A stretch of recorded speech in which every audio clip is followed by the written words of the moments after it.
Okay, part 4. Hindi ko akalaing hahaba ito, no? Kasi ang daming history ni Nora eh. Buti na yung aso ko tahimik. Tulog. Kasi super hyper. Pasensya na kayo, hindi pa ako naliligo, hindi pa ako nagsusuklay. Okay? So let's go back. Sa ina ka ng anak mo, no? Yun yung huli, yung hayop scene. I-ano ko dito, i-share ko sa inyo kung may mahanap ako sa YouTube, no? Gusto ko i-highlight yung galing niya sa umarte.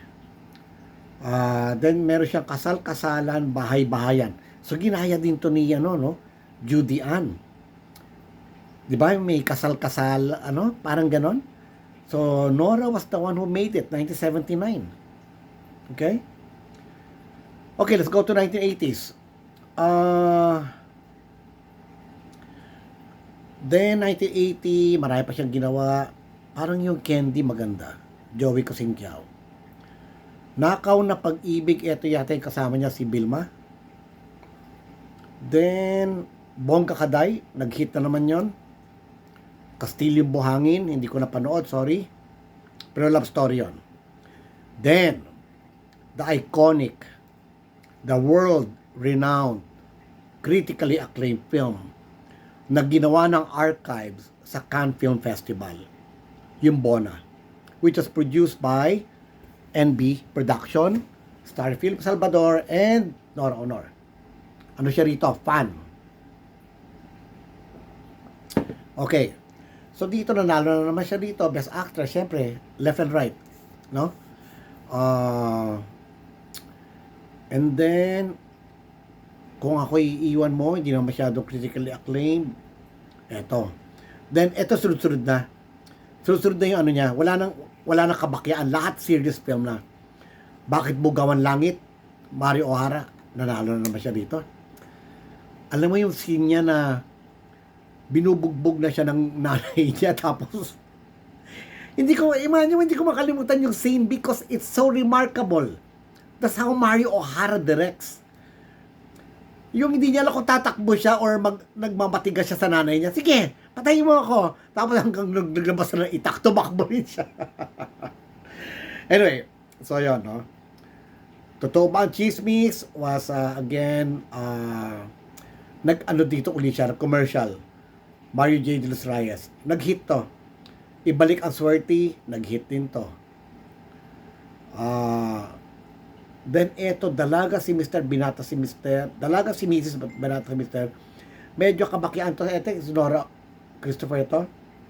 Gaano Kita Kamahal, serious film again, Mario O'Hara.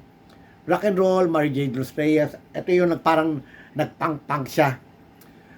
Nag-hit din to. Ito kasama niya dito si Lloyd Martino. Then 1981, ito rin yung mga Uud at Rosas. Meron ako niyan. He won again as Best Actress here. Galing na arte niya rito.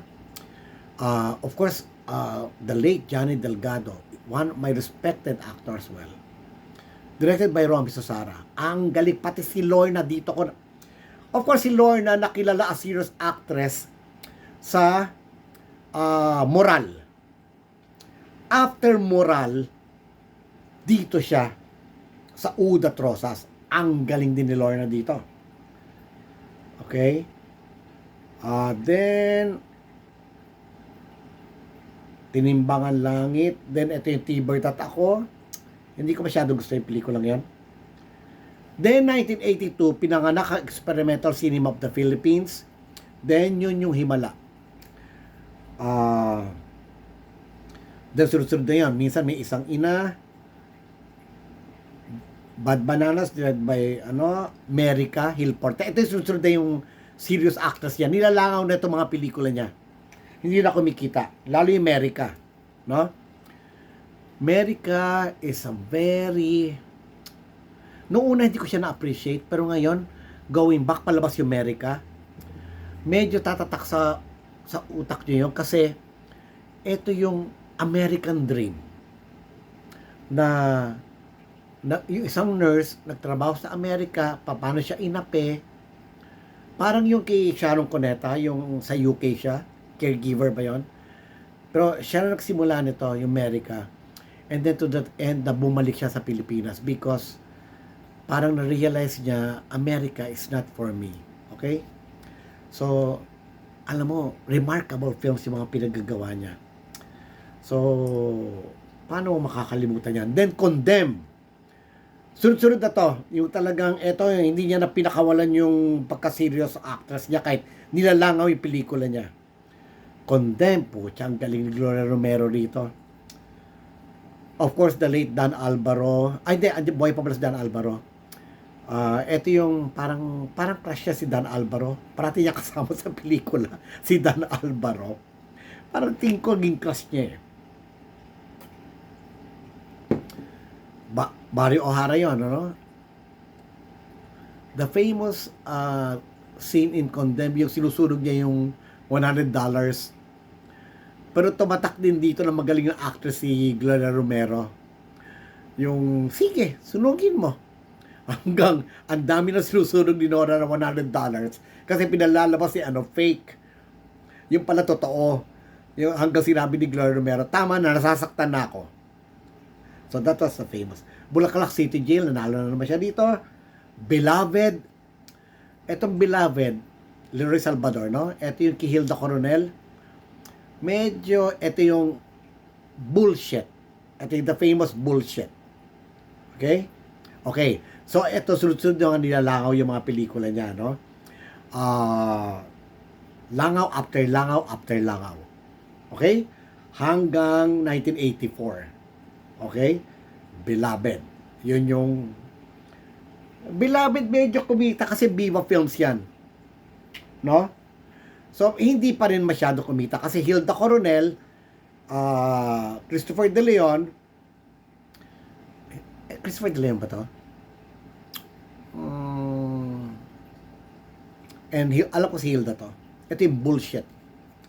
Na inagaw ni Hilda si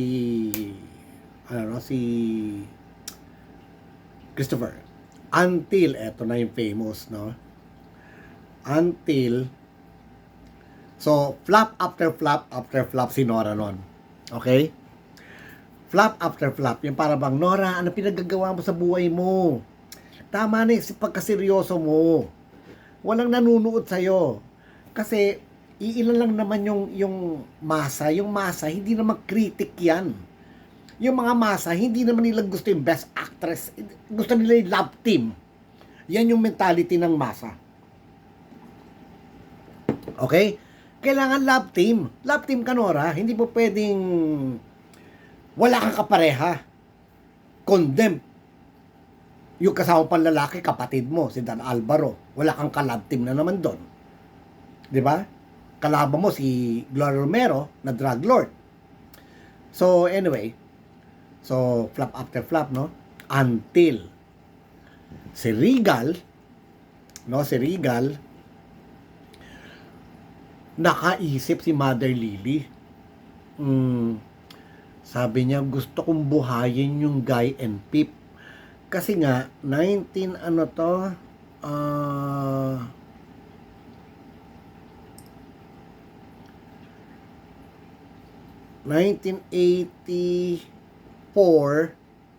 no? Ang last pelikula nila was with Pip was parang 1979, parang ganon. Matagal na tumigil sila mga 75, mga ganon.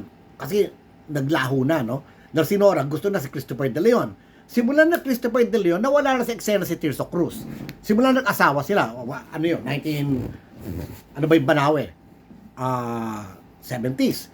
So, ang tagal. No? Then, sabi ni Mother Lily, baka andito pa yung mga fans ng Guy and Pip. Naisip ni Nora, since bata pa si Nora noon, maganda pa si Nora, pwede pang gumanap na bata, si Tirso Cruz III, mukha pa rin bata, nag-produce si Mother Lily ng Till We Meet Again. For the first time in Philippine cinema, napasara uli ni Nora Honor ang sinihan. Ito pa rin yung hindi lumalabas ha, yung tuloy-tuloy yung pelikula, wala yung okay, kailan lumabas kayo, hindi. Ito pa rin yung panahon noon na tuloy-tuloy. So, napasara na naman ni Nora ang sinihan nung Till We Meet Again. And then, yung plaka, naging number 1. Yung plaka, ginawa na lang later on. Minadali na lang ni Mother Lily para sumabay doon sa phenomena ng Till We Meet Again. It was a blockbuster. It was a blockbuster hit. Lahat nanood. Lahat bumili ng soundtrack. Isa na ako doon sa bumili ng soundtrack. Ngayon, priceless na yung plaka ng Till We Meet Again. Wala ka na makikita ang plaka ng Till We Meet Again. Ako na lang meron. In a good copy. Okay? Kasi inaalaga ko yung mga plaka ko noon. So, yon. So, Till We Meet Again, nag-hit yon, tumakilya na naman siya. Then, ginawa na naman nasa Viva Films siya, Tinik sa Dibdib. Okay? Tinik sa Dibdib, ito yung Eddie Garcia, Pilar Pilapil, ayan. Then, nag-regal uli siya, mga kwento ni Lola Basyang, nag-hit naman to. Then, follow up sa Guy and Peep, I Can't Stop Loving You, nag-hit na naman. Sunod na yung nila, comeback. I Love You Mama, I Love You Papa, I think siya rin to. Halingaw sa Banga, Christopher De Leon. Tatlong Ina, Isang Anak. Eto, bumalik na naman siya sa bumalik na naman siya sa NB Production na ayoko na Love Team again. Gusto ko umarte. Ito yung kasama niya si Celeste Legaspi, Gina Lahar. Then, sumunod yung sunod na to then, yung Bilangin Mo Bituin sa Langit, nag-hit na naman. Tumagal din no? Yung Tears of Cruz the Third, no? Yung comeback, Till We Meet Again was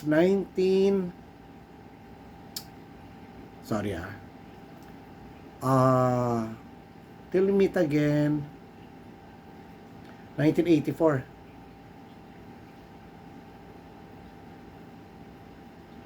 1984.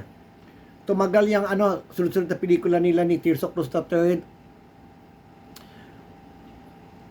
Yun, nag-hit pa yan hanggang 1989.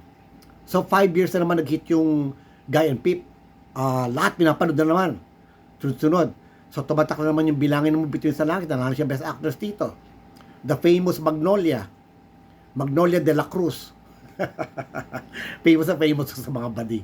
Anyway, yung famous line niya, mga aso lamang ang hindi nakakakilala kay Magnolia de la Cruz.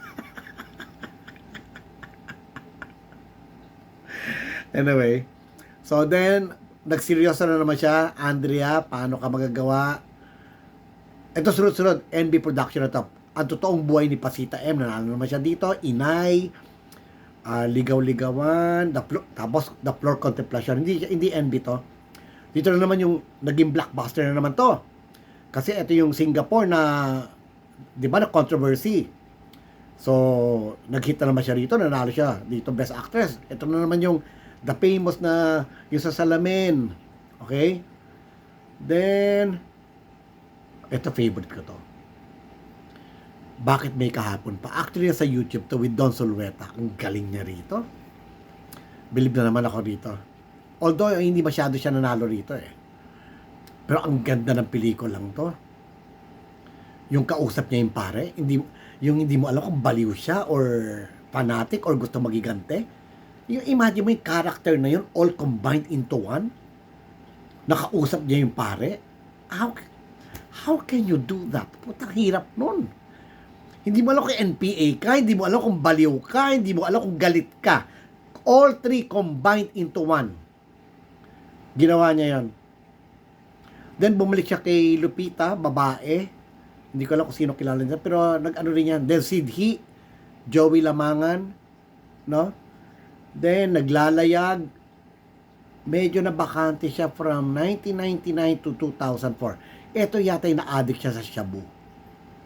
Ito yung nag-America siya. No? So wala siyang pelikula simula 2000 hanggang 2004. Ang una niyang naglalayag by Mario J. De Los Reyes. Ito yung nagsasyabu pa rin siya, 2006 ang next film niya. So after 2 years, no, Care Home and Ingrata. Then imagine mo, ito na naman. Ito yata yung nawala siya shabu. I have to research on it. 2006 to 2012, wala siyang ginawa. Ang huli niya ginawa ay El Presidente. Tapos, nawala na naman siya. Ito yung bumalik siya, Die Womb. Ito yung nanalo siya. Directed by Brillante Mendoza. Then, 2013, nagkaroon siya pelikula. Lahat to seryoso na. Dementia. I never saw Dementia. Then, diretso, 2015, dami niyang pelikula. Na hindi masyadong whistleblower lang tumatak sa akin dito.